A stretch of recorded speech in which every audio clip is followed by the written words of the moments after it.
What's up? We were talking to you and we were muted. Sorry. I was like, Brad's not even looking at us. And he always does. No, it's totally us. Sorry, And you Mary. guys are muted too. Mary Rose is gonna. This is Catherine. Can you hear me? We can. Yes. Oh, because I'm having trouble with my camera. I'm on my work computer and You're okay. Hear okay. you. That's fine. Okay. All right. Perfect. Could I please have a motion from somebody to temporarily suspend Mashpee and Truro so that we can have a quorum to start the meeting? Can't hear anybody. They're all muted. Brad. I make the motion to temporarily suspend Mashpee and Truro from this meeting. Thank you. Motion made by Brad. Do I have a second? Second. Second made by Carrie. Okay, Yes. thank you so much. All right, so I'm going to call to order the Oh, they have to vote. Oh yes, we have to. Sorry, No, guys. don't worry about We it. have to vote. Andre, Yes. Carrie, Yes. Steve, Is he still there? Stevie, still there? He was there and then he left. Well, he left for a minute. I don't know. Okay, well, I'll come back to him. Mary Rose, yes. Devin, Yes. thank you. Brad, Brad. Yes. thank you.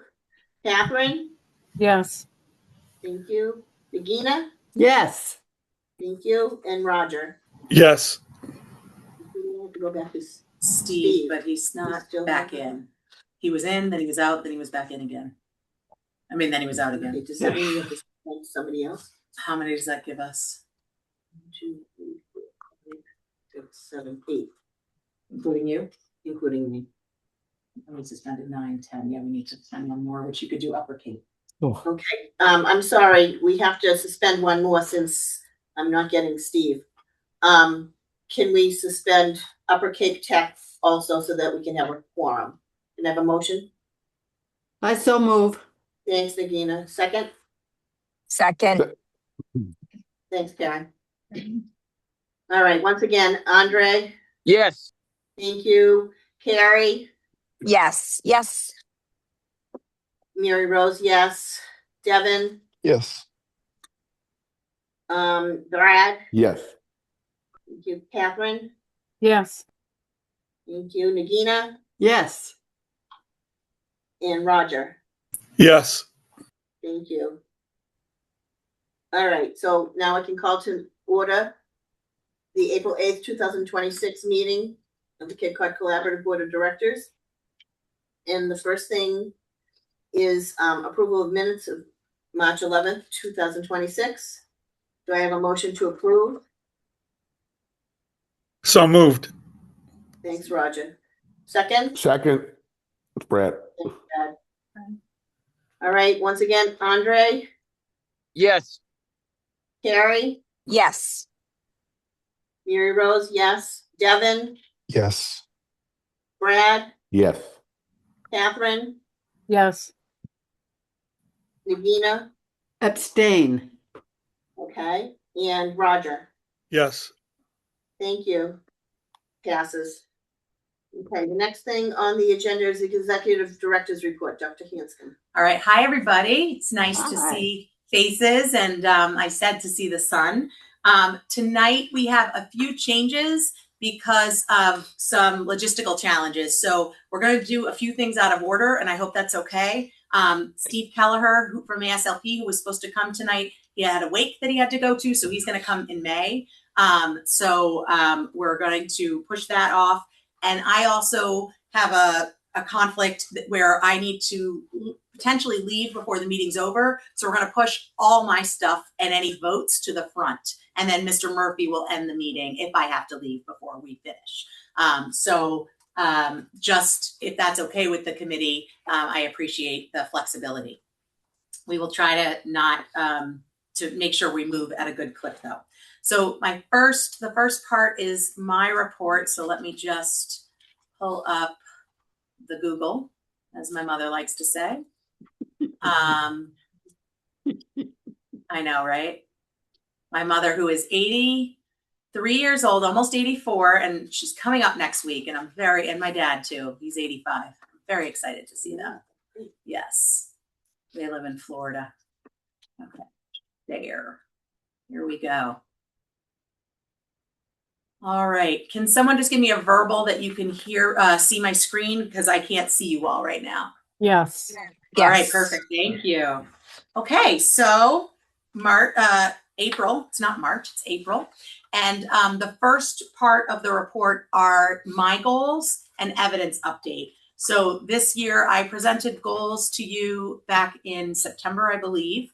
The goals that I wrote, our program directors are used as well, and they filtered down to our teachers as well. So I'm going to go through my evidence tonight. I'm going to email you the evidence tomorrow because there's a ton of hyperlinks in there that you'll be able to go look at the pieces of evidence that I've shared. I've not shared everything we've done, but if there's anything you look at where you're like, oh, what about this? Or I wish I knew more, please ask, because I just didn't want to overwhelm you with too much. So I'm going to go through the evidence, and then I'm going to also talk through the process for completing my evaluation, which will occur through a Google form that Jen Smith will share tomorrow with the board as well. That Google form, I'll show you what I don't have the Google form, but I'll show you what the questions are tonight. And then you'll fill it out on the Google form. It'll go to Terry Ann, who's our chair, and Mary Rose and Jen. They'll compile it and meet with me before just to go over it. And then in public session in May, you all will evaluate me. Okay, so that's the process. So with that, this will be shared with you tomorrow morning. But my first goal was, and let me make it a little bigger just for my own eyes. The first goal was completing and presenting an entry findings report to the board of directors and implementing prioritized next steps with measurable progress benchmarks established. So I've linked here my report of entry findings that you'll be able to access. I shared that report with the board back in November, and the stakeholder engagement, the objectives under it, stakeholder engagement, data collection and analysis, draft and present entry findings report, and develop action plans. The evidence for those are highlighted here on the page numbers of the report of entry findings. So if the board wants me to read through everything, I'm happy to, but what I was planning to do was just sort of walk you through it, and then you can take the time you need to look at it. And then if you have questions, you can reach out to me.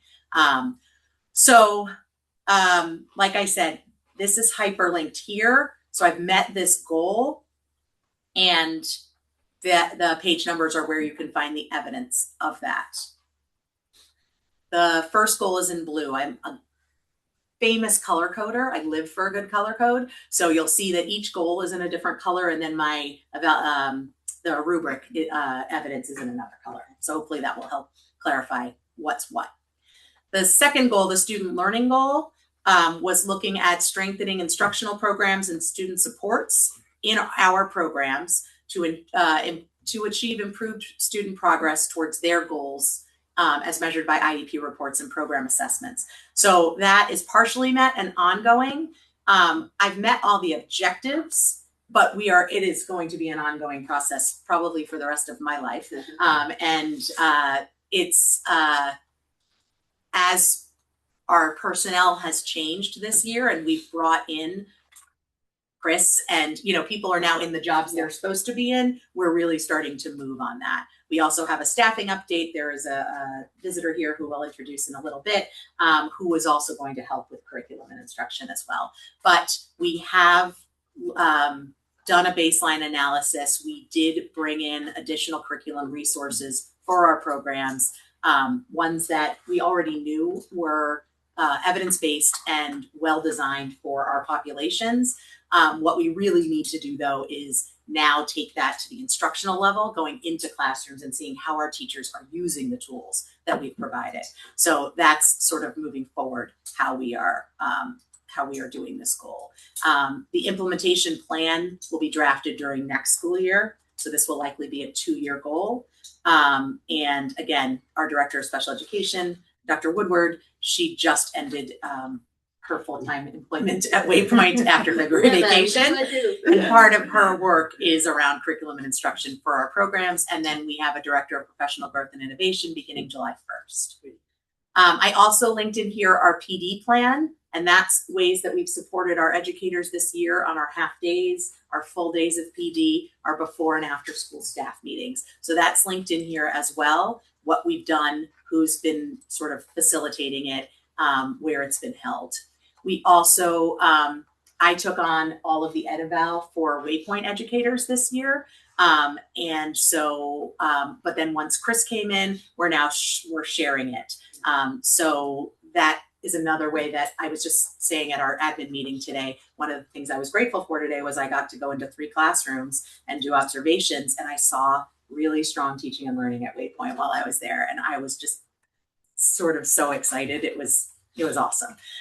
So being able to do those ed-evals, yeah, it's a pain to write the reports, but I get the opportunity to go into classrooms and really look at teaching and learning. So that's been fantastic. I've also been providing professional development at Waypoint in collaborative problem solving, which is the evidence-based approach of working with kids collaboratively to help them learn emotional and communication skills. And so we've spent the year so far working in that model as well. We report progress for our students quarterly at Waypoint, and it's a trimester system at STAR. So we have been looking at staffing progress notes to make sure that we're meeting their IEP goals. We update our PD plan. And then data-driven collaboration, we implemented learning walks this year. And so this right here is the tool we use when we do learning walks. Learning walks are all of the administrators, so Dr. Woodward, Mr. Oliva, Ms. Bryant, Mr. Pecorella, me, go in. We all either go to Waypoint or we all go to STAR. Oh, Calvin comes too. And we, the program director picks something from the look for guide that we've all worked on and agreed to that they want us to look for when we go into classrooms. And we go into anywhere from 3 to 5 classrooms. And then we talk about what we saw. It's not evaluative for the teachers. It's to calibrate our practice to make sure we're all deciding what good teaching looks like. And then we're changing what we're doing for supporting our teachers as a result of that. So it's been, we just did our last one at STAR last week, I think. And I don't know if the folks doing them want to add anything, but it's one of my favorite things we're doing. You look like you were going to say something. Oh, you're fine. Okay, no, you're fine. You're fine. So that, go ahead. Yeah. I would reiterate what Dr. Hinson just said, that it gives us the opportunity, and we pick different classrooms, like each learning walk we go in, and it gives us a really nice opportunity to look at all the different, it's throughout the different times of the day. So the classrooms and the students are doing different, the student population and the age group of the students within the classroom. It really is a nice opportunity. It gets to see the students in real time, as well as the teaching and the instruction. So, and to help us again collaborate and calibrate what's happening. Because hashtag we are one we are. collaborative. So good teaching is good teaching, and we want to make sure that's happening in the same way across the board, even though the needs of our kids can be very different. So that's my student learning goal. And again, the program directors and administrators have the same goals as I did. This is not work that I've done independently. This is a collective, collaborative experience. And then the collaborative improvement goal was all around strategic planning. So I wrote that it's partially met because we haven't finished. We have 2 more sessions of strategic planning, but it will be presented to the board in June of 26, so this year. This link right here is a Google folder with all of the materials for strategic planning that the team, the strategic planning team, which is a team of about 30 people, that they have access to, and it's driven our work. I've articulated here sort of what the steps have been. I won't go into that like line by line, but 4 and 5, we haven't finished finalizing and adopting the plan or done implementation planning. Our next strategic planning meeting is on Tuesday. So that is the collaborative improvement goal. And then this is evaluation evidence. So I'm going to show you here. This is the Executive Director Summative Evaluation tool. that is used across area collaboratives. So it's used by all of my colleagues across the state. And this is just a Google Doc. Jen has put this into a Google form that every board member will be able to complete in order to rate me on. Why are you laughing? Because my technology skills. You can also make an appointment and Jen will help. You can also do it on paper and we'll add it for you. I mean, I won't, but Jen will. Like, don't worry. If the Google is not your friend, Yeah. we are your friend. Yeah. We will help you. That's funny. I was like, what's your face Yeah. for? You're freaking me up. But just so that I don't think you all have used a tool necessarily in the past. This is But here, no. no. So I want to just acclimate you to what it's asking. We are asking that the Google Forms be completed and submitted, or you submit your feedback to Jen by April 30th, so that Mary Rose and Terry Ann have time to compile it and then meet with me before our next public meeting, which is May something, 13th or something. It's at the bottom of the agenda. Should we be seeing something on our screen? You're not seeing it? I'm just seeing some Zoom, the word Zoom. No. Hold on. I'm going to stop sharing and then I'll reshare and then let me know.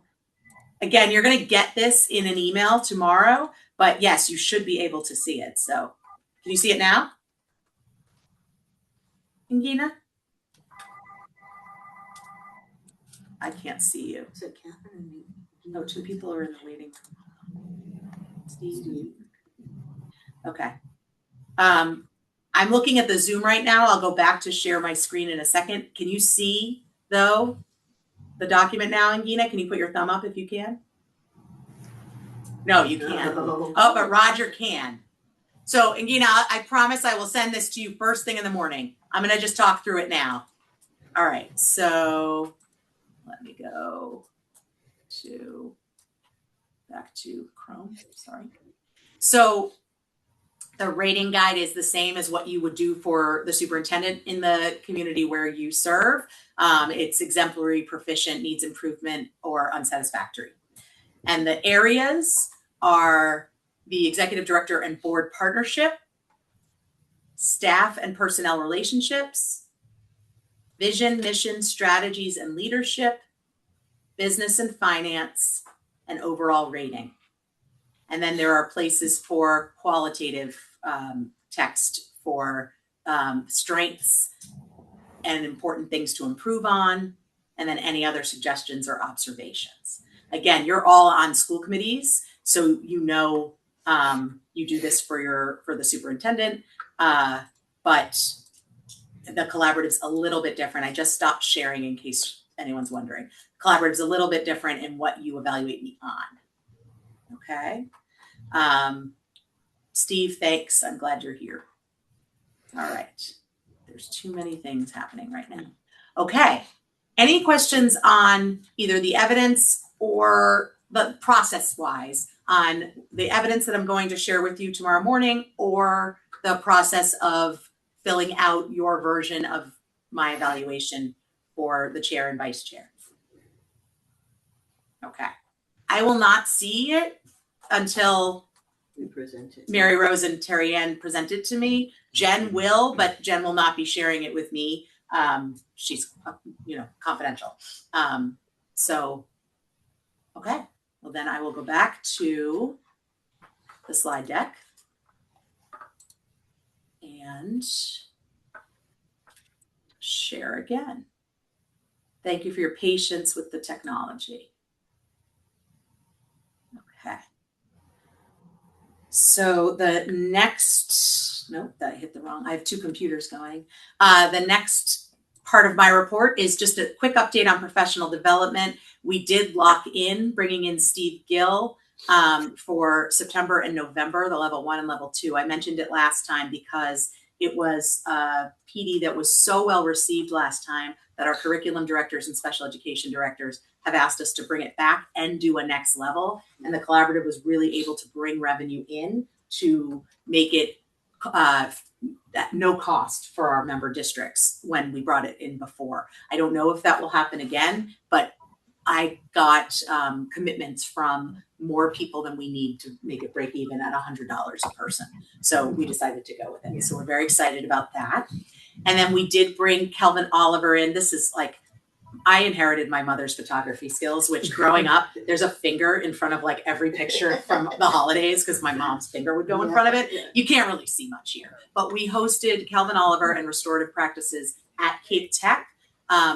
Was it last week or 2 weeks ago now? A couple weeks ago. It was March 27th and 28th. So whenever that was, or 6th and 27th. And it was full plus. We had, I think, more people than we expected to. I want to thank Jen Smith and Gwen Chingos, Jen in particular, who coordinated everything so flawlessly that we were able to get 100 people in and out on a school day, get them fed with really minimal disruption to the Cape Tech folks. And I think I definitely want to thank Cape Tech because they were the most gracious hosts we could have asked for, including like having the elevator key ready for Jen, you know, and tables and all of it. It was just fantastic. And Bob Sanborn said it was fantastic. Yeah. They are great partners for us. I somehow, just so you know, want to get a space like this for us because it was a beautiful place to learn. I felt. We had all of our STAR and Waypoint staff attend, and then about 30 folks from districts that came, again, at very low cost, very, very low cost, $150 for the 2 full days. I wonder, and I'm putting them on the spot right now, but Chris or Mike, if either of you just had anything that you sort of got out of that you wanted to share. I mean, speaking to the staff at the STAR program, I feel the strategies and technique that Mr. Oliver presented is something that we can take and implement for some of our students in our program. And it was a long 2 days, but he was very very professional and very well spoken. And I'd definitely like him to come back in the future. Yeah. For me, it was the most meaningful PD I've been a part of. I can say that hands down. We took a lot from it. We're already implementing some of the strategies. We're utilizing what we discussed in our staff meeting that aligns. So it was pretty cool to see what we were already discussing aligning with what his approach was. And we were grateful that our paraprofessionals were able to attend these as well, because so much of restorative practices happens with our paraprofessionals. And I think sometimes they don't get left out, but they don't always have the same opportunities for professional growth and learning that they did. And this again is thanks to the DESE timeout grant that we were awarded this year that funded not the food, but it funded Kelvin coming for those 2 days. So, okay.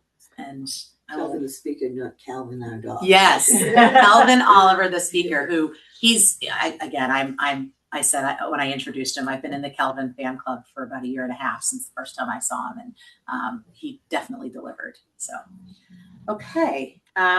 Just quick update on strategic planning. I didn't get to this last month. I skipped this slide for some reason, and it's good because we haven't had a meeting since then. Our meeting is Tuesday, but this was the last meeting we had in February, and I wanted to highlight that our student from Waypoint did attend that, and we did a carousel activity where there were different focus areas for what we think will be our focus areas for strategic planning. And we rotated in groups around to give feedback on what that could look like. And he just blew it out of the water. He did so great. It was just a joy for me because he's one of my favorite humans. But I got so much feedback from the committee members as well, being really glad that a student was able to attend. So I want to thank the transportation department because they facilitated getting the student here from Waypoint and then getting him home after at 6. And he afterwards was like, I was really scared, but that was awesome. And I was like, that's awesome. So that was March 9th. Our next session is next Tuesday. And again, we are still on track to have a draft plan for you all to review at our June meeting. So we had a legislative breakfast scheduled. I had given 4 dates in November. We finally got confirmation at the beginning of March for April 13th. And then right after our board meeting on a Sunday, I got an email from Senator Sear saying, I know you picked the 13th of April, but Rep Moakley and I are going to be on Martha's Vineyard that day. And I was like, but you gave us the date, which again, I love Senator Beer. He's such a supporter of us, and they are just in a lot of demand. So I worked with the superintendents to say, hey, do you want us to reschedule, or do you want to just run it without Senator Sear and Rep Moakley? And the superintendents overwhelmingly asked that we postpone so that because both of them are very important to our member districts. So to be rescheduled. Wah, wah. Just heads up that our quarterly report is in your packet. It is, there's a quarterly report summary as well, but that is for you to share with your school committees to uphold that requirement that is that board members of collaboratives must share quarterly updates from the collaborative. So hopefully this makes it easy for you. It's also always on our website as well. And if you want paper copies and you don't get a packet mailed to you, let us know. We can also send you a paper copy. And STAR is featured this quarter, but there's good stuff all around. Our next piece is, I'm actually going to skip this, come back to it, and I'm going to go to staffing updates because we are very excited. First of all, there's a staffing update in there for you to vote on, but we are very excited to have an in-person staffing update, and I want to introduce you to her. So let me stop sharing for a minute. Alicia, who just came in. And so you all know when Chris Bogdan left at the end of last year, when he retired, I filled his position for this year with the plan to hire a full-time person for July 1 of 26. And I think I had mentioned in the March meeting that we had very strong candidates, and we had 2 finalists that we brought in. And I think we were checking references at that point. We were not ready to announce. We were not ready for prime time yet. But we are, in fact, ready for prime time, and we're very excited that she was able to join us here tonight. So Dr. Sonia Tellier has accepted the position as our Director of Professional Growth and Innovation starting July 1st, 2026. I will let her introduce herself, but I will tell you with some chagrin that she is currently the Assistant Superintendent for the Falmouth Public Schools. And Lori Durr, who is the Superintendent of Falmouth Public Schools, I sat with today at a meeting, and she said, don't worry, I don't hate you. But we have taken some really Dr. Woodward came from Falmouth, Mr. Murphy came from Falmouth, and Dr. Tellier is coming from Falmouth. But Sonia came in, we had a committee that was made up of Mr. Murphy, Dr. Woodward, Mr. Oliva, Miss Bryant, and me, and Calvin. And we unanimously, Sonia blew us away. We are so excited to have her come on board. She brings just extraordinary knowledge and understanding of curriculum instruction, professional growth and development, but also the Cape Cod Collaborative. So I don't even know if I told you I was going to ask you to just say hello, but I figure you're an assistant superintendent for 15 years. So Sonia is here tonight, and and Dr. Smith from DY just said wonderful choice. He's right. So welcome to Dr. Sonia Tellier. Thank you, Dr. Hanscom. Hello to the board and to the team here. Thank you for all the kind words. It was an incredibly rigorous interview process. And I enjoyed it because very quickly, what I came to understand is just the energy and the shared values and really what you're setting up for the future, the next 50 years of the collaborative. I've had a wonderful opportunity since I was an assistant principal at Falmouth High School to participate in various activities at the collaborative. And then as Dr. Hanscom pointed out, as part of the curriculum administrator team, I've been an active part of the collaborative. Actually partnering with Dr. Smith, we were able to provide some professional development and run a few courses here over time. And I'm just really looking forward to what's to come. And thank you again for this opportunity. We're so excited. One of the rigorous things we made her do was, and it was really, I got to give Mr. Murphy credit. For the final interview, we had the 2 candidates come in and bring, what does your first year look like? And from a programmatic perspective, but also from a fiscal perspective, because we are going to a full-time position and we need it to to fund itself, right? We are good for year one. And that's why I skipped the budget assumptions slide. I'm going to go back to that because we're going to talk about the FY27 budget as well tonight. But it needs to fund itself after year one. And Sonia's ideas were, she just was, I mean, I think she's already got it covered basically.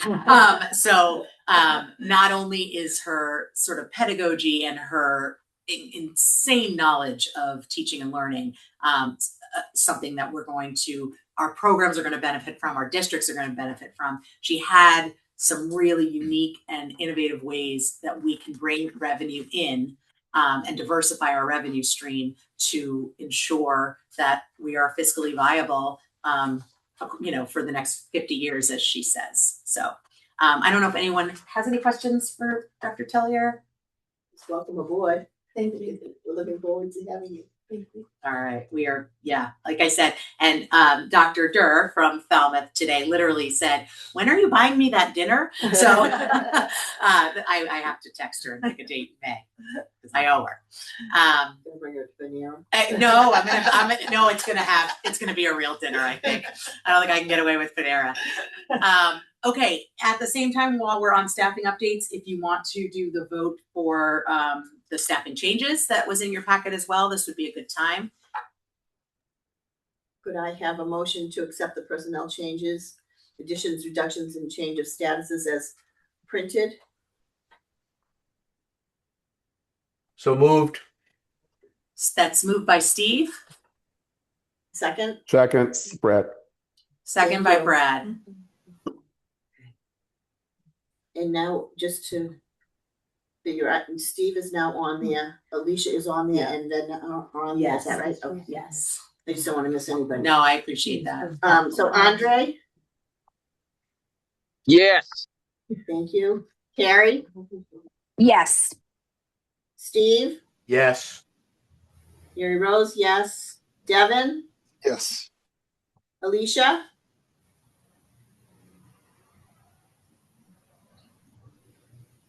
Yeah, she's there. Can you unmute Alicia? We can come back to you. Okay. Brad, Yes. Catherine, Yes. thank you. Vedna, Sorry, I abstain. okay. Nagina Yes. and Roger. Yes. Want to try Alicia again? And I'll try Alicia again. Alicia, if you're able to unmute, that would help. But I know it can get glitchy. Okay, so we'll have her abstain. Okay, well, thank you. I'm going to go back to sharing. I told you we're sort of jumping around. I'm actually going to have the program updates happen after the budget conversation because like I said, if I can't be here for that, it's the program folks have it covered. So now we'll go back to it's not in your packet, but we are doing a vote tonight on the rates, tuition, FY27 tuition and service rates. Mr. Murphy did a presentation last month. You had a first read of it. So we are looking for a vote for that. So that will be shortly. Tonight, what we're going to provide for you is really the beginnings of our FY27 budget. And Mr. Murphy will be sending that to you in whether it's the end of this week or the beginning of next week with the hope that we can have a vote in May. So we're going to talk through some of the assumptions and challenges that we're seeing and give you the context of how we're getting where we're getting. So I'm going to talk a little bit and then Mr. Murphy's going to talk more. But I wanted to give you, there are 3 buckets of opportunity. I mean, challenge could be another word, but that we want to make sure the board is aware of around our assumptions for the FY27 budget. And the first is Waypoint. We've talked about Waypoint a lot since I came on board. And one of the pieces we've really been looking at with Waypoint is increasing our enrollment. We have the capacity to serve more kids than we have currently. And there's been a real up and down at Waypoint with, with staffing, with personnel, with leadership. We have such solid structures in place right now. Like, I'm telling you, it is such a joy every time I go over there. Today was just fantastic. And Chris has already implemented so many, they're not even changes. He's just tightened things up so that it's a school, and it's a school that's really designed to bring the best out of kids. And Dr. Woodward did a phenomenal job this year as well, but she was also trying to do 6 other jobs. And so with that, we've also brought in, how many tours have you done since February? Do you know? I would say Yeah. 8 to 10. 8 to 10 tours. And we've brought in, I want to say 4 or 5 students. I mean, since our last meeting, we have 6 new referrals, 3 of which have already begun, and the other 3 are still in the process. Yeah. So we are moving in the direction that we need to move. I am very confident that we're going to make the assumptions that we're putting into what we're proposing for an FY27 budget. But the way Waypoint was designed in 1999, and I know that because I went into those black binders over there recently and found the minutes that told me this, the districts in 1999 asked the collaborative to create what they called an alternative school at the time. We don't call it that. It's not an alternative school. It's a therapeutic day school, public day school. But the way that the collaborative said they could do that, because you all know our revenue has to come before our expenses, unlike a school district. And so they said, well, we don't have any startup money because we're a collaborative. So they created this system of commitments where the districts would prepay committed slots, and they would get those slots at a discount, at a discounted rate. But if they didn't use the slots, the money was still spent. Yeah. And that allowed the collaborative, again, in 1999, to hire the teachers and to put the infrastructure in place to take kids. Yeah. We can't do it backwards. That model, there has been a significant amount of turnover in our special education directors over the years, and there are new ones coming in who are not loving that model. And so but the commitments are how we function. That is how we build a budget right now. Do we need to look at maybe doing things differently moving forward? Probably, but that's going to come through strategic planning. For now, we have our commitments in for next year, and they're decent. They're not where we wanted them to be, but they're decent. And we believe that we will meet the number that we're proposing, but it's still a risk. Also, our staffing ratio, the kids that are coming to us, because all of your districts are doing what they're supposed to do, keeping kids in longer. When they come to us, they're coming to us needing a lot of support. And I mean physical, emotional support. We have kids who elope, who leave. You know, that's why they're with us. That student population needs to be staffed very heavily, and that costs money. It just does. Yeah. We are still very cost effective in terms of like other options for Cape and Islands communities, but it's an expensive thing that we do, both for STAR too, but for Waypoint. And then we also, in FY22, this board took on a loan for capital improvements at the Waypoint building in South Yarmouth. And I believe that the plan was, at this point, we would build the cost of that loan into our annual budget for Waypoint. We are not in a position to do that right now. And so we are proposing that for FY27, we continue to use the cumulative surplus to fund the loan that we took on to do the improvements. The mitigation, to sort of hedge our bets on this, we are reducing the teaching staff for next year. So we currently have 3 teachers who are not fully licensed and are on waivers. They have to reapply for their jobs anyway, because everybody has to really, I mean, no one's guaranteed, it's a year to year, but we need to hire licensed teachers. They know that. So they are welcome to apply, but we are only going to fill 2 of those 3 positions. We don't need to fill all 3 in order to meet the needs of kids. And we are not cutting any positions that would have existed otherwise. So it's kid neutral, but it will be a cost savings. It's still a risk.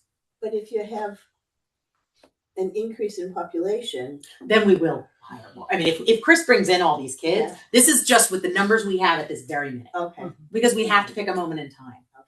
It's sort of like those October 1 numbers that Yeah. districts use. Yeah. This is, again, we're presenting it to you in April, so you can vote in May. We may have a different conversation in Okay. May because our numbers would be better.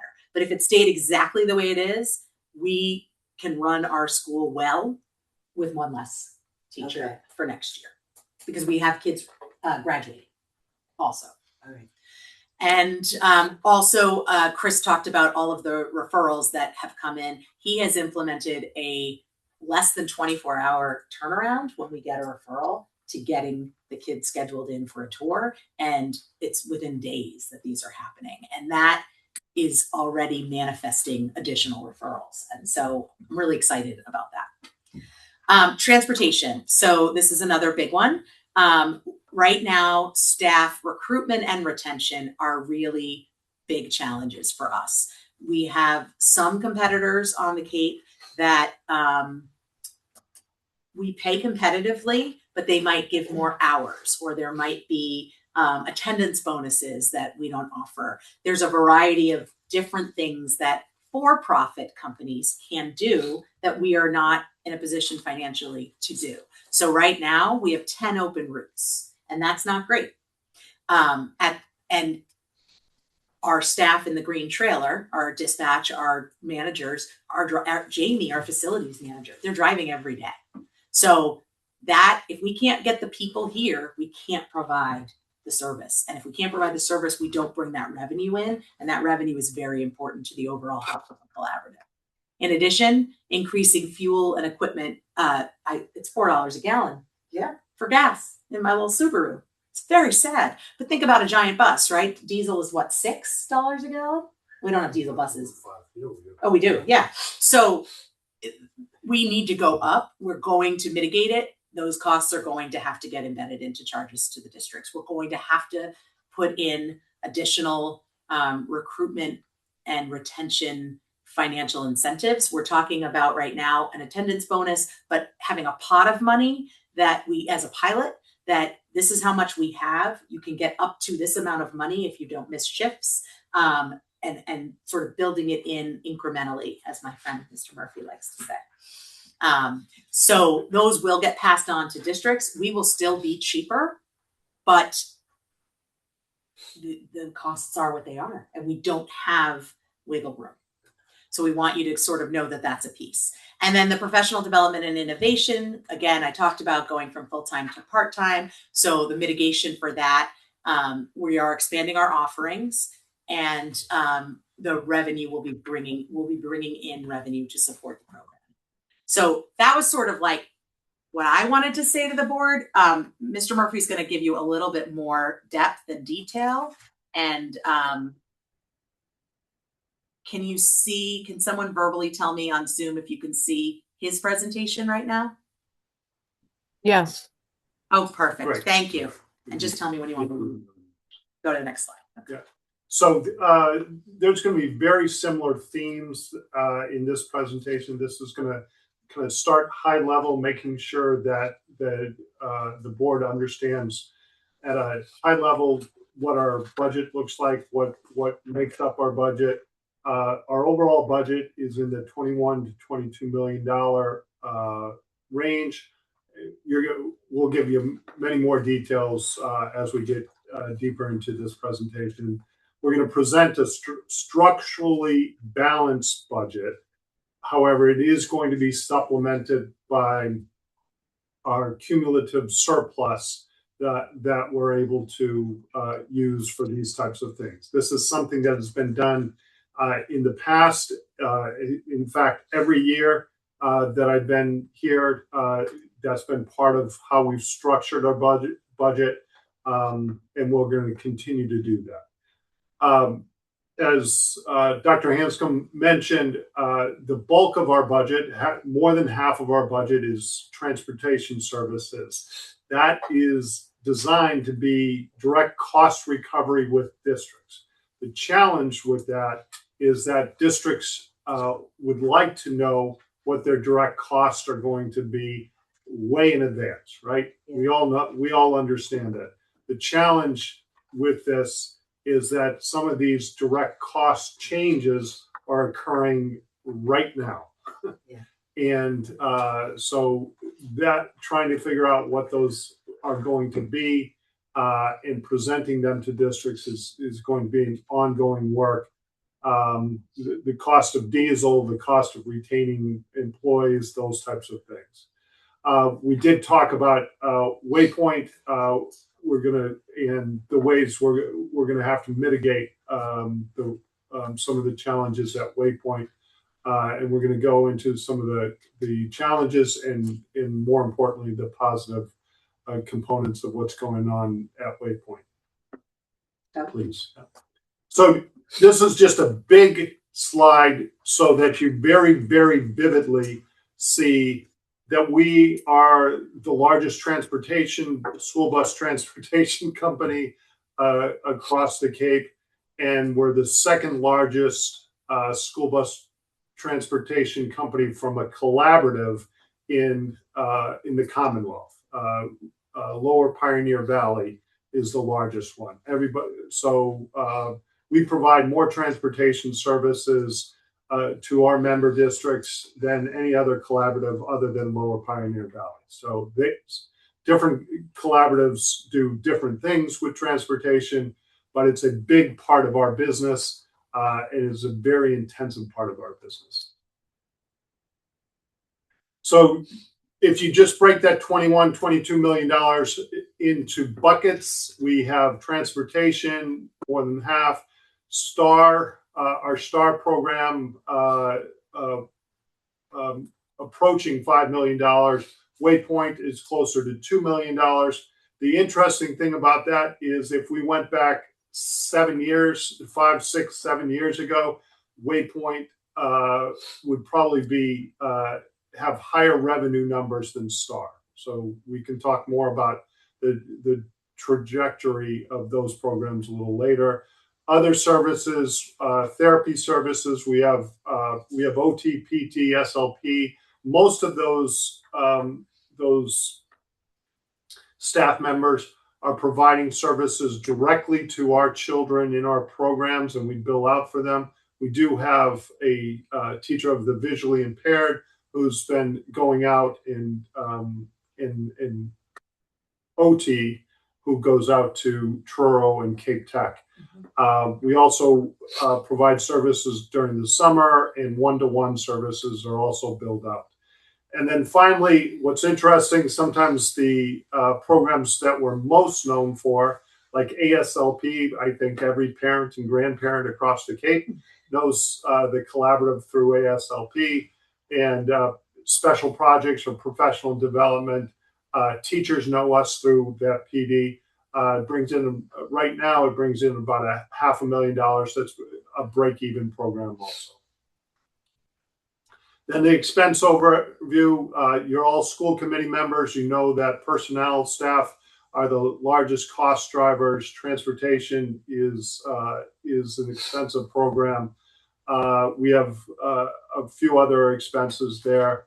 Our budget, this is a little different than it works with school districts. We include any type of one-time capital investments, vehicles, and I've mentioned in the past we're negotiating a final Waypoint payment. We're going to include those in the overall budget for your approval. I want to dig into the transportation model a little bit more. $11.5 million of revenues, expensive, full cost model. The impact on our overall operating surplus and deficit from transportation can be profound, right? Because of more than half of our budget. We provide general education, transportation, big bus routes. About 72 of those routes are going every day across the region. We provide in-district specialized transportation. Those are in districts like Nauset, in Monomoy.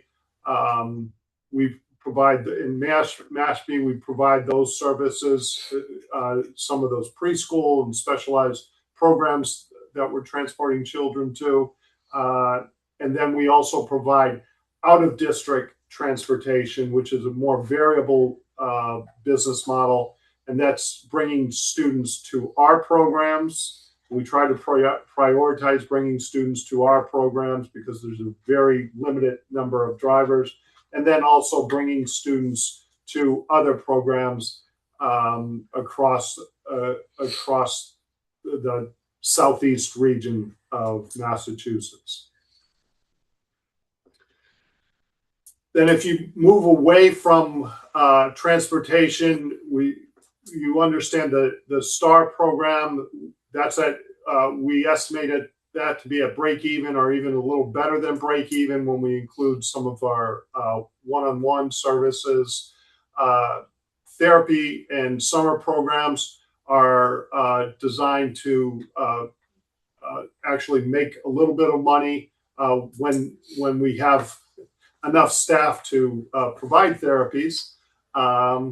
And that's just a plug because I'm seeing Joan out of my left hand. If anybody knows any OTs, PTs, or SLPs, send them our way.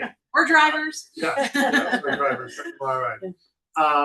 And then our ASLP and our PD for special projects. Over time, we're going to be looking to grow that PD for special projects and diversify our revenue stream. But going this next year, from where we stand right now, Waypoint is a primary focus area.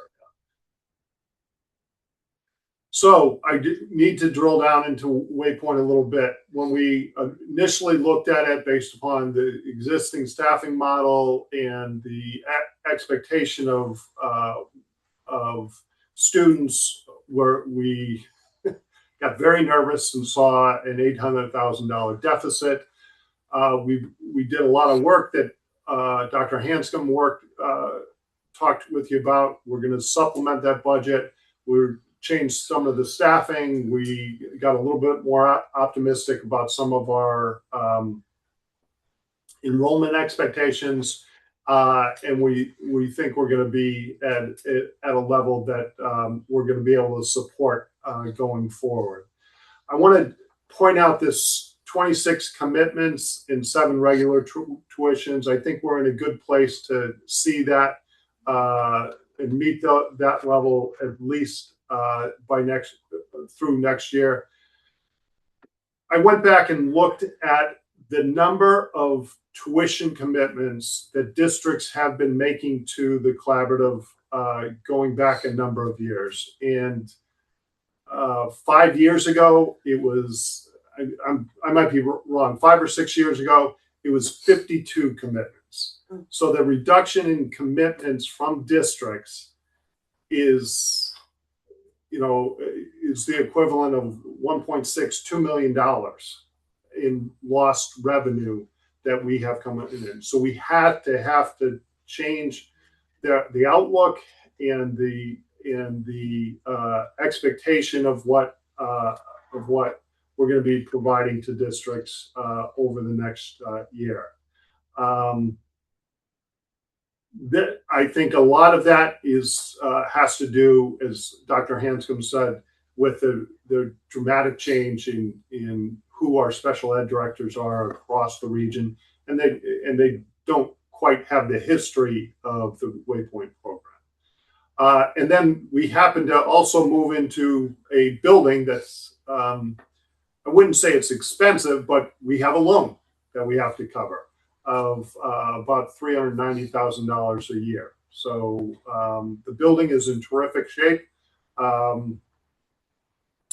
We had a new boiler put in, so we're feeling good about that building. Thanks. Just doubling down on Waypoint risks and contingencies. I'm not going to repeat some of the Waypoint risks. We've talked about that. I do want to talk about the positive. I'm really optimistic about our leadership stability.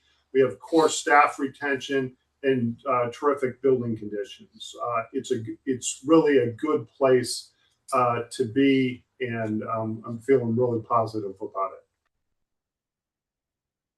So organization-wide, I have talked to Dr. Hanscom, and some of it may be what's in the news, some of it may be just some of the very specific challenges we face. Organization-wide, bluntly, I am feeling that there's a lot of variability and in actually some volatility in our sort of financial picture going forward. I think we've come up with good ways to mitigate the risk, but enrollment fluctuations, significant health insurance increases that we've all felt. I do have to give a call out to Cape Cod Municipal Health Group. Even though an 8% increase in health insurance rates seems horrible, it's the lowest.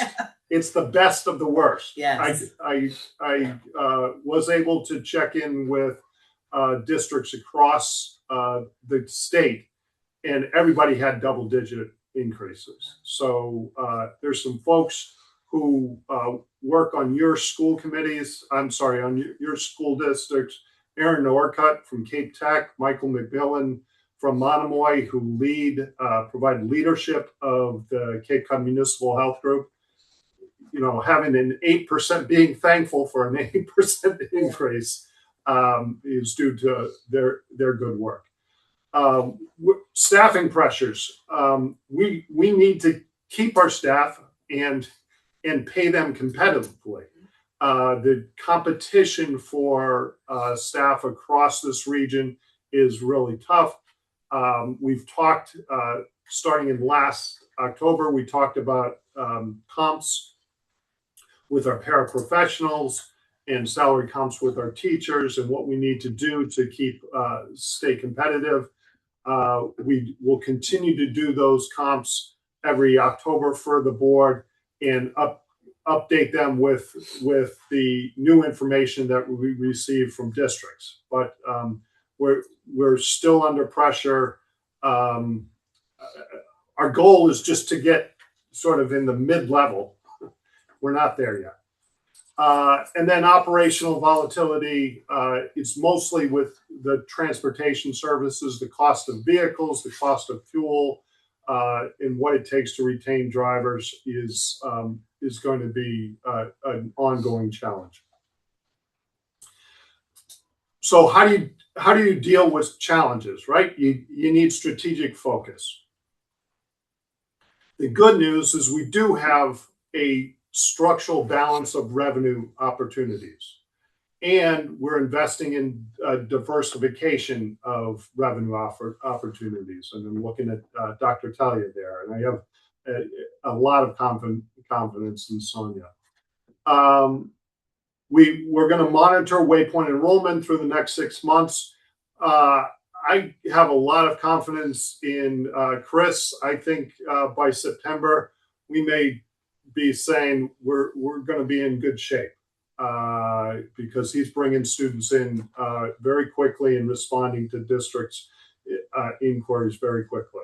But no pressure, Chris. I'm pointing out. Well, no, I want to be fair to both of those folks We're over all there. working together. They're not alone in it, but it was also made very clear in the interview process. We're all working together. Yeah. So again, I've mentioned that insured transportation cost recovery occurs with the district. So if we have to raise our diesel fuel costs, we have to pass that along to districts. And then you're managing your staffing and your staff costs, but at the same time you're competing for staff. So it's this tough duality here that we have to always be talking to each other and always be working with each other to make the best decisions for the organization. We will present a balanced budget with structural investment from our cumulative surplus. We're continue to work to structure transportation to improve its stability and we've been spending a lot of time to try to improve our efficiencies around, especially around our payroll processes. We're going to make sure that Waypoint has significant support. And guess what? There are risks that are known right now, and then there are unknown risks. We got to just keep our eyes wide open about the risks to the organization going forward, and make sure we respond quickly and thoughtfully. Then we've got a couple of, there we go. So I promised you some spreadsheets. That's a breakdown of on the revenue and the expense side of each program. There's a second slide there. And if you see the fine print there, it just makes sure that there's at least $390,000 in additional support that's going to be added to this budget from our cumulative surplus. A lot more detail will be provided. We are receiving updated information from districts literally as of yesterday or Monday, I'm sorry, that allowed us to make some of these presentations and change some of these numbers. So anybody can reach out to me to have conversations about the collaborative's budget to make sure that you understand how things work. But I wanted to make sure that you have a high level understanding of how the budget works and what the challenges are going forward. So I see a question from Roger, not trying to step on any toes, but has there been a cost analysis on privatizing transportation? So no, that's a fair conversation. So every collaborative has to justify themselves, right? That's part of our annual report. Every collaborative has to justify themselves on their programming efforts or their any services they're providing. And ultimately, member districts do not have to do business with us, right? So if a member district does not want to continue to have us provide services for them, they can go elsewhere. We've been in competitive quote situations that very specifically that the collaborative doesn't bid, but because we are a member, we are effectively the district, but we will provide a competitive quote to them. And when we've been in a competitive quote situation, the district has chosen us because of the lower cost. We're very transparent with our costing templates and our costing models, and very willing to be open book about the whole process. But I mean, I would say different. Wareham does privatize their transportation. We don't provide Wareham's transportation, so that would be they're in house. Oh, they're in house. Yeah. But DY partners with Dr. Smith is here.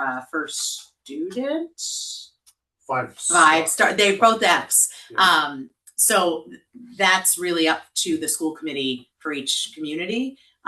We do not make a profit, and so that's generally why we're less expensive, because all of our costs, all of our income, revenue goes back into the program. 5-star, yes, thank you, Mark. Any other questions for Mr. Murphy or for me regarding what we've presented? And this is not your only chance. Certainly that anytime, 100% of the days, we are happy to have conversations. You will also receive a written, well, it'll be email budget for you to have in advance of the vote in May, because we do the vote in May so that our staff can get contracts before they leave at the end of the school year. So that's the timing of it. In addition, if anybody wants to come in, set up a Zoom, just dig through it with us, we are happy to do that as well. So thanks, Mr. Murphy, for your work. Mr. Friel, did you want to add anything? I'd only mention that the treasury management side of our financials, we pay very close attention to. And working with both Hope and Patrick, we've been able to realize some gains in the area of investment in treasuries and other mutual funds on an annual basis. We have also a diversified balance sheet with the assistance of Rockland Trust Government Banking Office.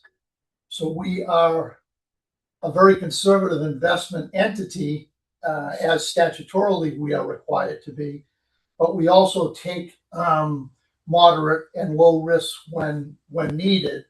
We have a protect the principal approach to things, so we make sure that every dollar the collaborative takes in is being not wasted, not lost on foolish investments. And to our benefit, we have over time earned some very reasonable and important assets for the collaborative through the treasury management component of things. So I would just say we're also working that side of the house as well, which is an important contributor for revenue that's, as Patrick just went through, is very hard to come by. Well, thank you. If it's okay, I want to skip to the new business, the FY27 tuition and service rates vote. Is that okay if we do that? Yes. And go back to programs and then to the business manager update, because Okay. I will be leaving in 3 minutes. Okay. Well, I won't if I can't. But. And you don't need to be here for the votes. No, I don't need to be here Okay. for the votes. I want to be here for this Okay. vote just in case there are questions, though. So we presented the tuitions and service rates to you last month for a first read, and so we're looking for a vote for what was proposed. And yeah, the only change month over month was the regular Waypoint tuition rate was boosted another 5% from the last time because of the reduction in commitments from districts. But that is the only change on the entire document. So where is? That was linked in, but I'll also pull it up. It would have been in your packet as a PDF like this. Okay. Regular slot is what it's called. You want me to find it? Because those are all the warrants. Yeah. Oops, sorry, it's going to be earlier in the. Mm-hmm. This. Okay, perfect. It was increased by how much? 5%. 5%. 5%. Thank you.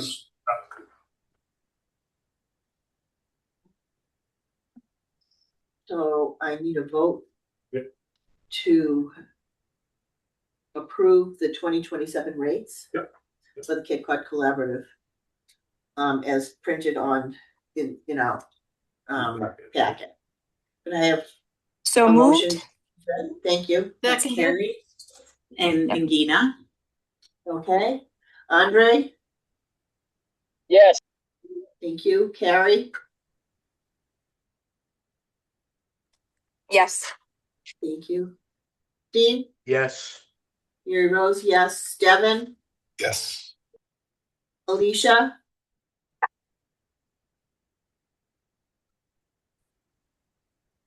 She was in trouble. She was. Okay. Oh, yeah. I don't see her any. Oh no, she is still there, but she just can't unmute. Okay. Brad? Yes. Catherine? Yes. Nedna? Yes. Regina? Yes. Roger? Abstain. Okay, and I'll try Alicia one more time, if you can. Okay. All right. Thank you very much for that. And again, my apologies that I have to go. The next part will be the program updates from our directors, and then Mr. Murphy will take us home. Okay. Jen will handle the rest. Actually, maybe Mike, you can do it. Mike. I'll see you all in May. Thank you again. So the next thing is program updates. Want to do Waypoint first? Sure. As I mentioned previously, we've had 6 new referrals since the last time we met, 3 of which have accepted, 3 are still in progress. We implemented a social development, which offers students art and music, academic support, outside activities, gardening, and chess. Those options will rotate in a 2-week period to give students more social skills, more options, and just more overall engagement in real-world application. We have created a music and art room and a gardening center as well to give the students a little more options, more hands-on activities. I created a leadership team. We meet weekly. We kind of discuss, we prioritize what the needs are, with new leadership. So there's a team of 5 of us, and that's been going really well. Also, my big goal is to increase community engagement. We've gone ice skating, bowling, and the big one this week is we're going to the senior center, and our seniors are going to have lunch with seniors. So I think that's going to be pretty cool. I'm really looking forward to it, and we're just looking to grow that community engagement. So thank you all. Awesome. Seniors love that too. Yeah. The seniors that like at the senior center. I'm sure the senior students will too, but once they see how they're received. Yeah, that's great. Thank you. I appreciate it. Joan? And then I'm reporting out for Miss Bryant. Thank you. So for Star, she had asked that I report out to share that there was on March 20th, Star hosted their family pasta luncheon, which was a great success. They had a very large turnout. There was a sing-along in which the students and staff presented Lean On Me. They sang and performed Lean On Me and Sweet Caroline. I'm sorry that I missed that, but it sounds like that was a wonderful time had by all. And I'm pleased and honored to report out that Stars very, very warmly welcomes Mr. Mike Pecorella, who was with us as a physical education and health teacher at Waypoint Academy, has transitioned over to our STAR program as the assistant program director. He's been welcomed with open arms, great addition to the program, and we are very thankful and happy to have him. Wonderful. Welcome to your new role. Okay, is that it for the programs? Okay. We did the staffing update. So now, transportation. Andrews, I'm sorry. So as Hope mentioned, we've got 10 routes right now that need to be filled. Most of them are actual open positions, but we have 3 people right now who are on either short-term or long-term leave for injuries, illness, that type of thing. But we still do have a significant amount of openings that we need to fill. The really good news is that we've had a flurry of activity. I don't think I've ever seen more than 3 people in training at a time, and right now we have 5 CDL drivers in training, kind of all over the Cape. So one wants Mashpee, one wants Bourne, one wants Monomoy, one wants Nauset. So we're actually looking in great shape as far as getting new drivers in the door, and we want to keep that momentum going. Obviously, we're really looking at driver recruitment and retention because we have lost a couple of drivers. It was mentioned before that there are companies out there that are offering very large sign-on bonuses and recruitment bonuses. We need to look at those types of things, which we're currently doing. Costs about $6,000 to train a new driver. So it's very expensive, and it takes 3 to 4 months to get somebody on the road. So it really needs to be a combination of both keeping the people that we have and getting new drivers in the door. So that's really what we're concentrating on right now. As far as the breakdown, it's pretty much spread across the different districts as far as, 1 or 2 people per district. Again, as Hope mentioned, we have drivers, we have dispatchers, supervisors, managers, all driving just about every day right now, which is not ideal, not by a long shot. So we're going to get these people in, and we should be in good shape within the next probably month or so once we, get people licensed. So we're getting there. We did add a 7D driver last week, so that 7D route is open. And we had another driver who came in who's a part-time 7D driver, who also got his license last week. So it's taken a lot of pressure off of that. What's 7D? 7D is a van driver, essentially, out of district transportation. So, you would think that would be easy to find someone to do that. But it took us like 3 months to find someone, to come on board. But now it's filled, and that's taken a lot of pressure off of us, so which is great. So that's about it. We're getting there. We're moving forward. It's the important thing.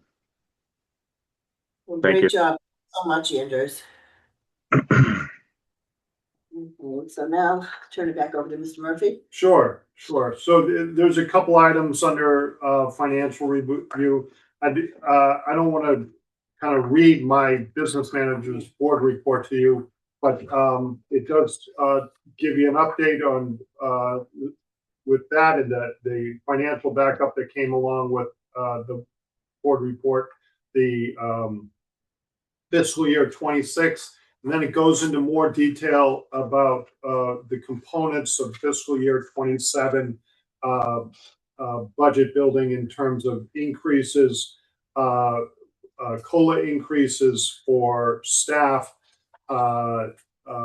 hourly rate increases for drivers and monitors, the overall increase on the healthcare, those types of things. So just to keep yourself informed about the components that will go into fiscal year 27 budget development. We do need to approve warrants 35, 36, 37, and 38. In the past, you bundled those. Yeah. And I would encourage a similar method. Yeah. Would you like that? Yeah. To be done now? Yeah. Okay. So first entertain a motion to bundle warrants 35, 36, 37, and 38. Do I have a motion for that? So moved, Brett. Thanks, Brett. Do I get a second? Second, Steve. Thanks, Steve. All right. Roll call again. Andre? Yes. Terry? Yes. Steve? Yes. Mary Rose, yes. Devin? Yes. Alicia? Come back. Brad? Yes. Catherine? Yes. Vedna? Yes. Thank you. Nagina? Yes. Roger? Abstain. Okay, and Alicia, I'll try one more time. All right. That motion passes. So that was to bundle them. Now I would like a vote to approve them. Once again, this is warrants 35, 36, 37, and 38 all bundled together to approve. They're passing. Andre? Oh, can somebody make a motion? Sorry. Catherine Lonzo, make a motion. Thank you. Second, anybody? Second. Did you get that? Roger. It was Roger. Thank you. Okay, now we'll vote. Andre? Carrie? Yes. Steve? Yes. Mary Rose, yes. Devin? Yes. Alicia, if you can hear us, is she still here? I don't think so. Okay. Brad? Yes. Catherine? Yes. Thank you. Vedna? Yes. Nagina? Yes. And Roger? Abstain. Okay, so that motion passes. Now we need some more votes. Should we do that right now? I don't think.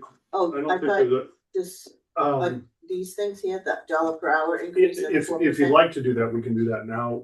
Or do you want to wait till later? Like an If future meeting? you're comfortable doing it now, that's great. It would be better to get it Yeah, over with. yeah. In your warrant, you saw that there were votes needed to recommend $1 per hour increase for all drivers and monitors for fiscal year 27. Also, recommending a 4% COLA increase for all teaching and 12-month staff in an effort to remain competitive with district salaries and benefits. And also, a vote to meet the Cape Cod Municipal Health Group insurance rate increase by approximately 8%. If Could I ask can, a question? can we just, yes, as soon as there's a motion Oh. made. Can I have a motion to bundle those votes? And then we can have, once it's first and second, then we can discuss. So motion to bundle them. Move to bundle. Thank you. That was Steve. Yep. Second, anybody? Second, Brett. Thanks, Brad. Okay, now discussion. Go ahead, Nagina. No, it was Kathy. Catherine. It was Catherine. Catherine. I'm sorry, Yeah, I'm Catherine. I sorry. thought it was Nagina. That's okay. The budget that that you're going to be proposing, Patrick, are these assumptions in that budget? Correct. That's exactly right. This allows me to move forward with that budget development. That in the waypoint and the various commitments are kind of the final assumptions needed to be able to move forward with the creation of the budget. Okay, Thanks, Kathy. Any other questions? All right, hearing none, I'll go for a roll call vote. Andre? Yes. Carrie? Yes. Steve? Yes. Mary Rose, yes. Devin? Yes. We decided Alicia's no longer here, right? Okay. Brad? Yes. Catherine? yes. Vedna? Yes. Nagina? Yes. And Roger? Abstain. Okay, so then those pass. That's Okay. helpful. Thanks. I think we just want to confirm that people see the schedule for next year. That's the link.